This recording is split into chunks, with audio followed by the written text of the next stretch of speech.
Michel सुल्तान से कहती है कि सुल्तान, आज मैं तुम्हें एक बहुत अच्छा मशवरा देती हूँ कि तुम्हें इसरा को इस तरह से नहीं छोड़ना चाहिए। वो बहुत परेशान है, उसको समझने की कोशिश करो, क्योंकि असल गेम तो जान चुका है सुल्तान कि ये दोनों आपस में मिली हुई हैं और इन दोनों की मिली जुली भगत है।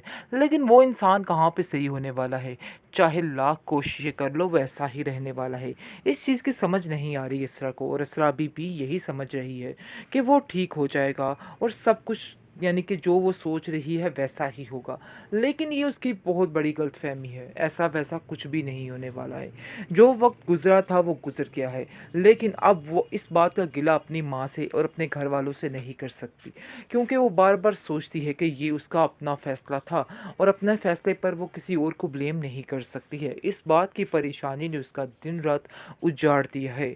लेकिन अब देखेंगे कि बहुत ज़्यादा सुल्तान जो है उस पर गुस्सा करने लग जाता है और कहता है कि तुम लोगों में और महफिलों में बैठ के मेरे बारे में बातें कर रही हो, इन सब बातों को छोड़ दो। ऐसा ना हो कि तुम्हारे लिए नुकसान की बात हो और तुम्हें नुकसान उठाना पड़ जाए।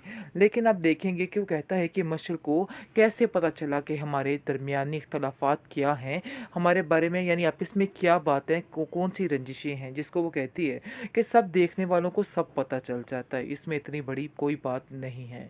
आपका रवैया जैसा है मेरे साथ सबके सामने है, इसलिए ये कोई ढकी छुपी बात नहीं है और ना ही ये गिला करने वाली बात बनती है कि अगर किसी को पता चल गया तो क्या होगा, क्योंकि ऐसा कुछ भी नहीं है।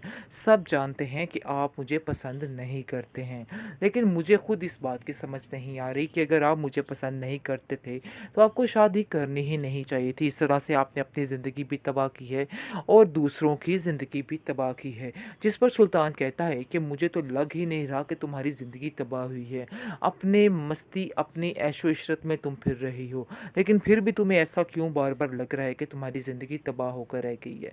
दूसरी तरफ देखेंगे कि उसकी सास जो है काफ़ी तसल्ली देती रहती है बार बार इसरा को और कहती है कि इसरा सब कुछ ठीक हो जाएगा, तुम्हें परेशान होने की कोई ज़रूरत नहीं है, बल्कि जाकर अपनी माँ को भी इस बात की तसल्ली दिया करो और कहा करो कि आप परेशान मत हुआ करें, आहिस्ता आहिस्ता सब ठीक हो जाएगा। जितना तुम उनको परेशान करोगी उतने मसले मज़ीद बढ़ेंगे। और सुल्तान को तो वैसे ही तुम जानती हो कि उसकी क्या नेचर है, वो किसी की बात नहीं सुनेगा, इसलिए बेहतर यही है कि तुम्हें सब्र के साथ काम करना होगा। लेकिन ज़्यादा सब्र भी कभी कभी गलत रास्ते पर ले जाता है और काम ख़राब कर देता है।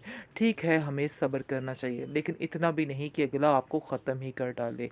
यही बात इसको समझाने की कोशिश की जा रही है कि सुल्तान की बातों को ज़रा तरीके से समझा करो और उसको तरीके से ही जवाब दिया करो, क्योंकि वो इंसान ऐसा नहीं है कि ठीक हो जाए। नेचर जो है इंसान की वो बदलती नहीं, और इसकी जो नेचर है गलीज़ वो वैसी की वैसी ही रहेगी, वो बदलने वाली नहीं है। इस बात की इसरा को अब समझ आ रही है और इस चीज़ को समझने की कोशिश कर रही है।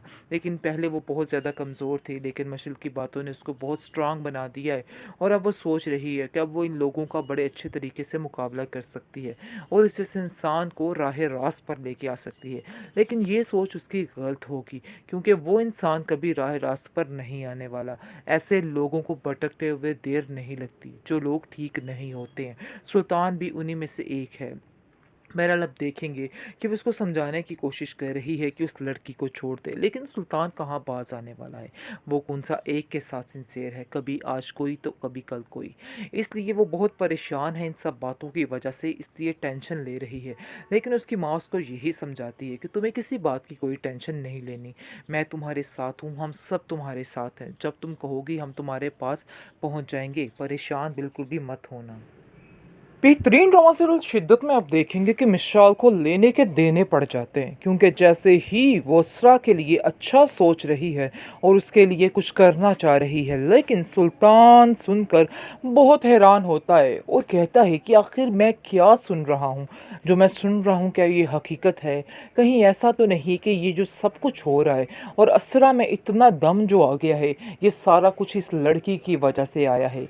वो बहुत हैरान होता है, उसे अपने कानों पे यकीन यकीन नहीं हो रहा कि जो कुछ उसने सुना है क्या वो सच है या गलत है।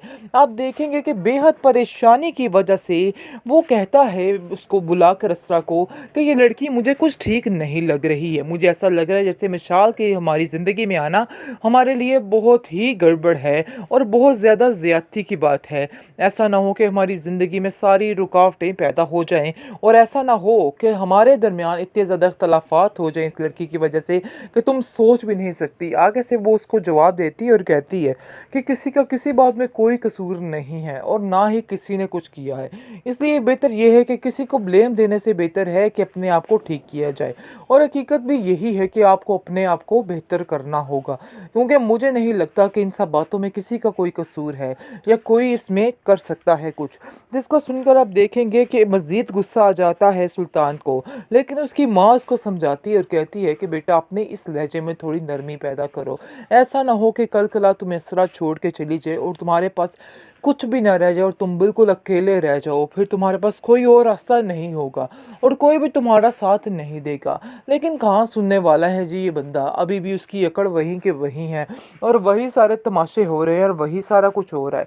लेकिन अभी इसको समझ नहीं आने वाली और वो समझ रहा है कि बस यही ज़िंदगी है। बस कभी किसी के साथ और कभी किसी के साथ इसी तरह ही वो अपनी ज़िंदगी गुजारेगा। लेकिन वो ये नहीं जानता है कि इसरा की माँ को काफ़ी शदीद गुस्सा आ चुका है और वो सोच रही है कि बस अब ये काम तमाम होना चाहिए।